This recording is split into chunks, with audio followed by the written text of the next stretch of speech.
완벽한 복수까지 끝마치고 프랑스를 손에 넣은 히틀러는 본격적으로 프랑스의 온갖 만행을 저지르기 시작합니다. 그중 하나가 프랑스의 랜드마크를 나치의 상징으로 도배해버린 거예요.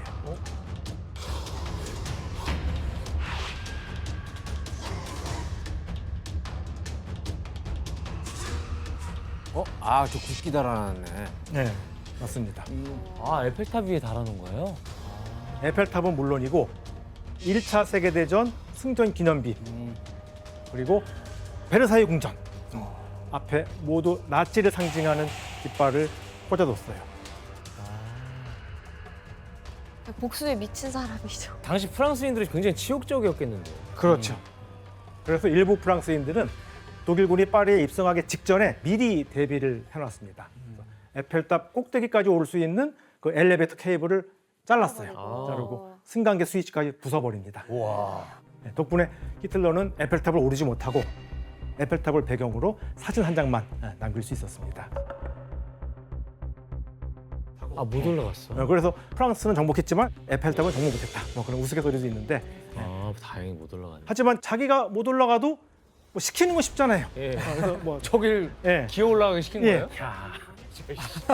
나치 독일군이 1,500개가 넘는 계단을 통해서 꼭대기까지 올라와서 결국 나치 깃발을 꽂고야만.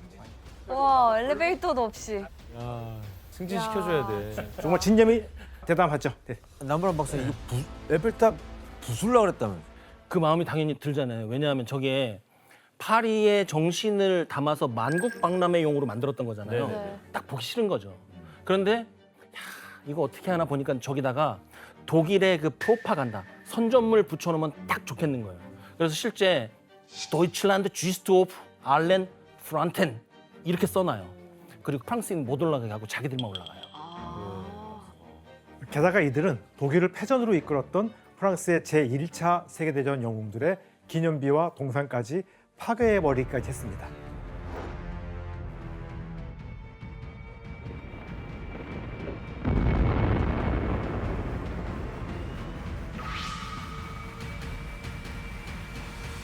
좋네. 파리를 상징하는 장소에 나치 깃발을 걸고 훼손하는 것도 모자라서 히틀러는 또 다른 만행까지 저질렀어요. 뭐죠? 바로 유서 깊은 프랑스의 문화예술품을 약탈한 것입니다.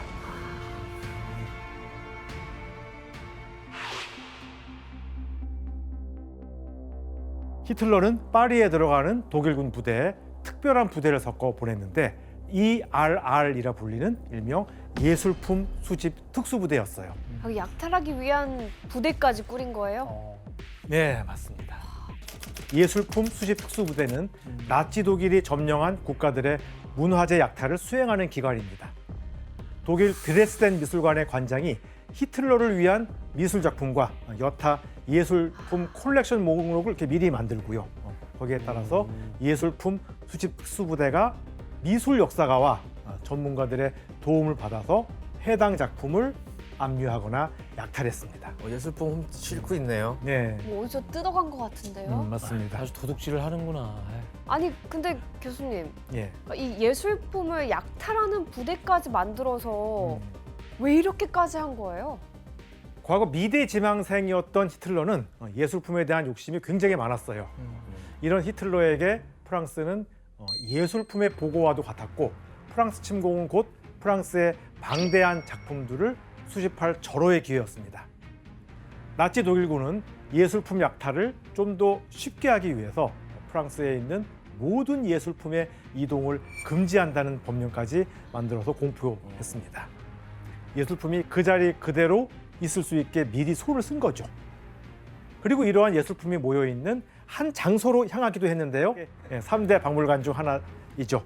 레오나르도 다빈치의 작품 모나리자, 그리고 고대 그리스의 대표적인 조각상인 밀로의 비너스 등이 있는 루브르 박물관입니다. 루브르 박물관에서 모나리자 등 유명 작품을 가져가려 했던 예술품 수집 특수부대는 작전에 실패하고 마는데요. 이유가 무엇일까요? 전에 실패한다. 정답. 예, 규현 씨. 이제 어쨌든 간에 느낀 거죠. 이 독일 저 나치들 보니까 우리 미술품 다 훔쳐가고 있는 거 먼저 느끼고 아, 이 작품들은 안 돼 하고 관장이랑 이런 사람들이 미리 숨겨놓은 거예요. 미리. 못 찾게. 놀라셨죠, 지금? 주현 씨 많이 없으세요? 정답입니다. 와, 미리 숨겨놨다. 예, 박물관에 있어야 될 유명 작품들이 모두 사라진 겁니다. 없었어요. 대체 어떻게 된 일일까요? 미리 손을 썼구나. 네, 맞습니다. 루브르 박물관은 이미 프랑스가 독일군에 쳐들어오기 전에, 점령하기 직전에 혹시 모를 상황에 대비해서 루브르 박물관의 작품들을 따로 보관하기로 했습니다. 그렇지.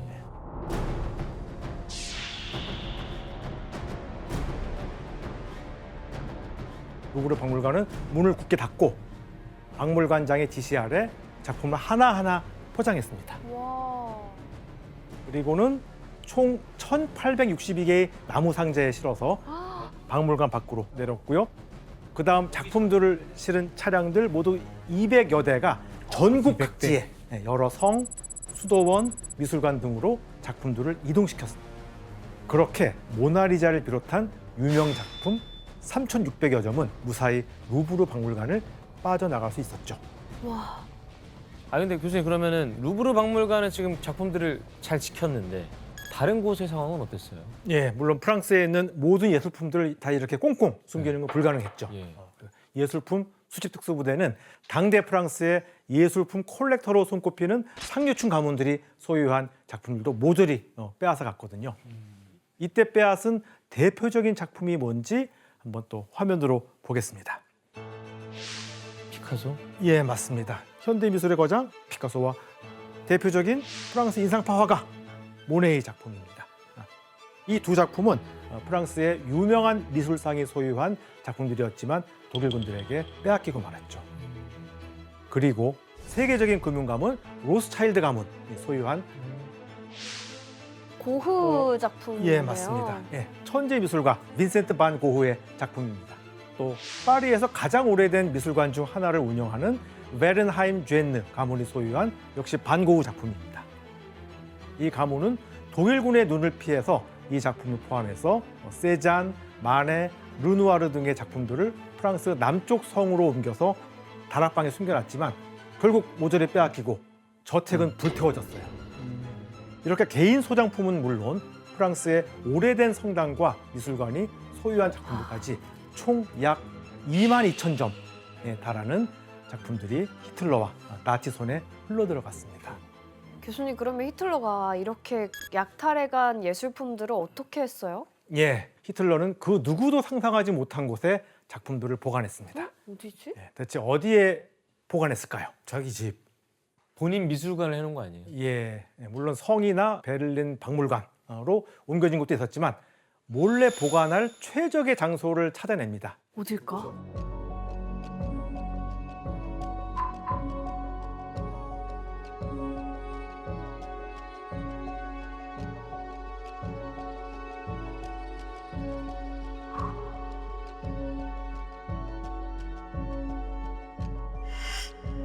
저게 뭐지? 지하 창고? 이곳들은 바로 오스트리아와 독일에 있는 소금 광산입니다. 이야, 광산에? 예, 히틀러는 이 소금 광산들이 산 안쪽 깊숙하게 들어 있어가지고 적들이 찾기도 어렵고 공중 폭격으로부터 보호할 수 있다라고 생각을 한 거죠. 특히 오스트리아 소금 광산 안에만 약 8,000여 개의 그림과 조각품을 숨겨놨습니다. 진짜. 교수님 그럼 저는 예술품들 말고는 또 프랑스한테 가져간 게 또 뭐가 있어요? 예, 히틀러는 이렇게 예술품을 약탈하는 특수부대 외에도 와인 피러라고 불리는 전문가들을 군대와 함께 프랑스로 보냈습니다. 와인. 와인이면 와인이네요. 와인 피러는 프랑스의 고급 와인과 샴페인을 감별해서 독일로 보내는 작업을 담당하는 와인 수입상 역할을 했습니다. 프랑스 와인의 가치를 잘 아는 나치 독일군은 프랑스의 최고급 샴페인과 와인을 독일로 실어 날랐고 심지어는 일주일에 40만 병을 보내라고 요구하기도 했다고 전해집니다. 저 안에 조금씩 독을 탔었어야 되는데. 이렇게 가져온 와인을 히틀러는 주로 알프스가 보이는 해발 약 1,800m 높이의 바위산 별장 부근에 저장해 놨는데 이곳에 둔 와인은 무려 50만 병에 달했습니다. 아니 50만 병을 평생 먹어도 다 못 먹을 양이잖아요. 그럼 왜 대체 왜 그렇게 많이 가져가서 뭐 하려고 그런 거예요? 네, 1차적으로는 이 와인들을 나치들의 특히 나치 간부들 단결을 도모하기 위해 적극적으로 활용을 했다고 하고요. 회식 때 쓰려고. 했어요, 회식? 나치 회식. 예. 히틀러는 이거 외교 행사라든가 귀빈들과의 파티 자리 그리고 참모들과 함께 있는 자리에서 프랑스의 이 고급 와인을 올려서 흥을 돋웠습니다. 아, 저 그냥 막 뿌렸겠네요. 아니, 그럼 남보람 박사님 네. 50만 병이나 넘는 와인을 마시는 데만 사용한 거예요? 아니면 뭐 다른 용도도 있었던 거예요? 경제적인 목적, 돈도 있었어요. 돈? 수출하려고? 팔아요? 그 당시에 프랑스 인구의 20%가 와인 만들었었잖아요. 그러니까 이걸 틀어주면 경제를 줄 수 있고 또 나중에 필요하면 금전으로 대체하겠다는 생각도 있었고요. 이 와인이 전쟁이 났을 때는 3가지 목적이 더 있어요. 첫 번째는 물 대신이에요. 그 다음은 약 대신. 그 다음에 3번째는 뭐냐면 전장에서 이 억눌린 욕망을 나가게 해줄 분출구가 하나는 필요한데 병사들한테 이 와인 주고 술 주고 해가지고 그 욕망을 풀게 해주는 거예요. 아니 유 작가님 그러면 이 프랑스 사람들은 이렇게 보고만 있진 않을 텐데 이 와인을 지키기 위해 어떤 노력을 했을까요? 맞아요. 이 와인을 지키는 것도 하나의 문화적인 저항이라고 봤던 것 같아요. 그 프랑스에서 가장 유명한 유서 깊은 라투르 다르장이라는 식당이 있거든요. 지금은 노트르담 성당 근처에 있는데 그곳 식당 주인은 나치 치하에서 독일군에게 와인이 약탈될 것을 두려워해서 그 지하 저장고에 벽을 쌓은 다음에 2만 병에 달하는 고급 와인들을 다 숨겨놨대요. 그리고 지하 저장고를 닫고 그거를 이제 좀 혼선을 빚기 위해 8만 병의 일반 와인을 이제 위장을 시켜놨다고 해요. 고급은 숨기고. 네, 맞아요. 그래서 고급 와인들을 귀한 것들은 이제 지켜낼 수 있었어요. 예, 그리고 히틀러의 명령에 따라서 나치 독일군이 프랑스에 저지른 3번째 만행은 바로 프랑스인들에 대한 탄압입니다.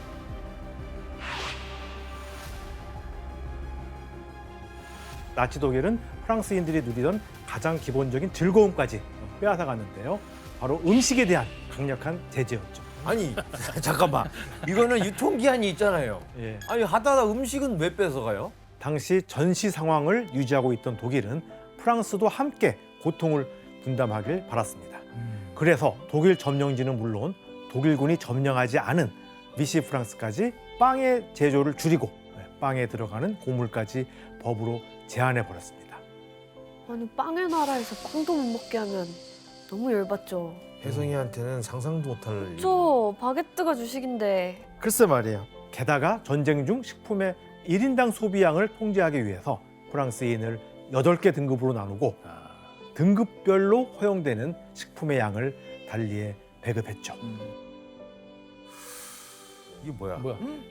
예, 이건 프랑스의 한 여성이 배급으로 받은 빵 2조각입니다. 먹다 남은 거 같은데? 숫자도 써 있는데 50g이에요, 저게? 맞습니다. 불과 아이고야. 50g밖에 안 되는 어머. 양입니다.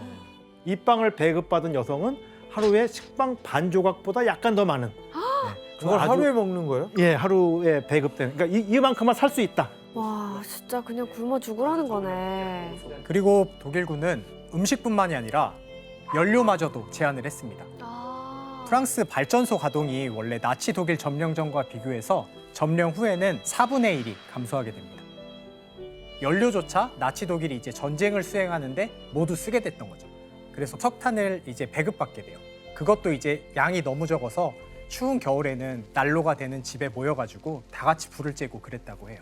그리고 이제 뭐 자동차가 굴러다닐 기름도 없어서 거리에는 이제 자동차가 서 있고 뭐 인력거나 자전거들이 이제 많이 다녔다고 합니다. 완전 퇴보해버리네. 네. 싫다 진짜. 예, 이렇게 다양한 분야에서 이루어진 나치 독일의 수탈에 프랑스 내의 물자가 부족해지자 프랑스인들의 패션도 달라지기 시작했습니다. 분물자를 위해 제한을 받아야 해서 이제 신발 밑창도 나무로 만들었고요. 게다가 천이 부족해서 치마를 좁게 그리고 약간 더 짧게 만들어 입었습니다. 게다가 나치 독일군이 낙하산, 밧줄, 그물 이런 걸 만들기 위해서 프랑스 내에 있는 비단, 스타킹까지도 다 가져간 탓에 프랑스 여성들은 스타킹을 신은 것처럼 보이게끔 다리에 검정색 가루를 발랐어요. 심지어 종아리에 검은 선을 그어서 스타킹에 있는 선처럼 보이게 하기도 했습니다. 프랑스는 원래 문화와 예술, 미식과 패션의 나라인데 그렇죠. 아니 나치가 점령하고 나서는 모든 게 너무 초라해졌겠어요. 네, 맞습니다. 교수님, 나치 독일이 이제 물자 제한을 계속 했잖아요. 그렇죠. 이제는 뭐 더 할 수 있는 게 없겠죠, 이 이상은. 사실 이것까지는 전초전일 뿐이었습니다. 나치 독일은 또 다른 방법으로 프랑스인들을 탄압했거든요. 또요? 자, 한 예를 들어보겠습니다. 나치 독일이 프랑스를 점령한 해인 1940년 말에 파리에 살았던 그 한 엔지니어인데요. 자크 봉세르장이라는 인물이 독일군과 우연히 시비가 붙어서 패싸움 같이 몸싸움이 벌어졌습니다. 그러다가 곁에 있던 친구들은 모두 도망가고 하필이면 자크 봉세르장 굉장히 키가 컸대요. 키가 커서 곧바로 체포가 됐고요. 그래서 파리 교도소에 수감이 되었습니다. 자, 상식적으로 이런 사건으로 그가 받을 수 있는 처벌은 무엇이었을까요? 벌금형, 벌금. 네, 벌금형. 예. 하지만 그의 처벌은 예상을 벗어났습니다. 파리 엔지니어 자크 봉세르장은 독일군에게 폭력 행위를 한 죄로 독일 군사재판소에서 사형 선고를 받았다. 그리고 오늘 아침 총살되었다. 예, 당시 사형 집행을 알리는 포스터로 독일군은 그의 처형을 여기 보듯이 대대적으로 알렸고요. 이후에도 프랑스인에 대한 나치 독일군의 탄압은 점점 심해져만 갔습니다. 야, 이러면은 열받는데. 예, 프랑스의 자부심을 짓밟는 행위와 가혹한 수탈, 그리고 탄압 정책으로 나치 독일에 대한 프랑스인들의 불만은 점점 높아져만 갔고요. 에이, 진짜. 에이. 그러자 프랑스에서는 나치 독일군 그리고 그들을 도와 프랑스를 구렁텅이로 빠뜨리는 이 협력자다, 콜라보라 부르는 그 사람들에 대항하는 움직임이 나타나기 시작했습니다. 바로 자유를 향한 저항운동, 레지스탕스가 일어나게 된 것입니다. 레지스탕스는 2차 세계대전 당시에 프랑스 해방을 목적으로 한 저항 세력과 이들의 행동을 가리켜서 레지스탕스라 칭하게 되었고요. 울분에 차 있던 프랑스인들의 분노가 폭발하면서 레지스탕스 활동이 더욱 확대되는 사건들이 일어나게 됩니다. 또 혁명 일어나겠구만. 예, 1941년 8월 파리의 한 지하철역에서 지금 독일 해군 사관 후보 등이 한 레지스탕스 대원의 총에 맞아서 숨지는 사건이 발생합니다. 이 사건으로 독일은 레지스탕스 활동이 더 확산되지 못하도록 히틀러가 내린 방침을 발표합니다. 레지스탕스와 관련이 있거나 레지스탕스 혐의가 있다는 사람들을 포함해서 수십 명의 프랑스인들을 처형한다는 그런 방침이었습니다. 구체적인 내용을 규현 씨가 읽어주실래요? 1941년 8월 21일 아침 파리에서 독일군 한 명이 암살당했다. 따라서 다음을 포고한다. 8월 23일부터 프랑스의 독일 당국에 의해 체포되었든 독일 당국을 위해 체포되었든 그러한 프랑스인은 모두 인질로 간주된다. 새로운 범죄 행위가 발생할 때마다 해당 범죄의 심각성에 따라 적절한 수의 인질이 총살될 것이다. 이거 완전 무법지대네요. 예, 한마디로 독일군 한 명이 암살되면 그 심각성에 따라서 구금되어 있던 프랑스인들 여러 명을 골라서 총사령에 처한다는 것입니다. 저 인재 중에는 무고한 시민들이 진짜 많을 거 아니에요. 그렇죠, 많았죠. 나중에 어떻게 하려고 그러냐. 한마디로 사건을 일으킨 레지스탕스 세력을 대신해서 감옥에 갇혀 있는 프랑스인들을 인질로 삼을 테니까 알아서 조심해라. 심지어 몇 명 죽인다는 말도 없어서 뭐 몇 명 죽일지도 모르는 거네요. 예, 사실 처음에 히틀러는 나치 독일군 한 명이 피살될 때마다 50명에서 100명 정도를 처형하라고 지시했습니다. 하지만 실제로 인질의 수는 들쑥날쑥 기준이 불명확했습니다. 그래서 한번 사례를 말씀드리면은 나치 독일군 중령 한 명이 암살됐는데 그에 대한 보복으로 처형된 프랑스인 인질이 무려 48명이었습니다. 그리고 이틀 뒤에 또 추가로 프랑스인 50명이 더 처형되었고요. 심지어 한 영화관에서 일어난 레지스탕스 세력의 공격으로 독일군 장교 58명, 58명이 죽거나 다친 일이 벌어졌는데 그에 대한 보복으로 딱 2배인 116명을 인질로 총살했습니다. 이렇게 레지스탕스 활동에 대한 보복으로 인질로 삼아서 죽인 프랑스인 수가 다 합치면 모두 약 860명에 달하는 걸로 추정되고 있습니다.